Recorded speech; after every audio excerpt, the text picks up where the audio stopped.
The storm-weary South back in the bullseye again tonight. Relentless rain pushing rivers to the brink. Millions from Arkansas to Ohio on high alert for potentially record-breaking floods. Heavy downpours already flooding neighborhoods. Parts of Nashville underwater.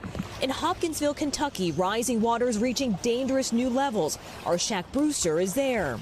Residents here tell me they've never seen anything like this before. The river overtaking what's normally a park, flooding some of those cars and rushing into businesses. The building manager telling me the water inside is still rising. Yeah. Oh, wow. And it'll be the same, like I said, all this at minimum is happening all down here right now. And tragedy in the storm zone. A 9-year-old boy was swept away and killed by rushing waters on his way to the school bus. At least 8 deaths and 23 injuries being blamed on the violent weather that began Wednesday. Several rounds of violent storms, including tornadoes, large hail and destructive winds pounding the same region day after day. We are expecting this extreme weather event to continue.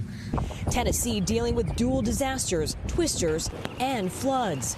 And here in Selmer, Tennessee, this community reduced to a tragic debris field. That was scary. Violet Peterson and her roommate were inside their home when the tornado touched down.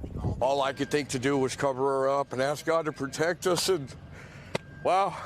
They survived, but the trauma runs deep. I can't go through that again. A storm right out of a storybook without the happy ending.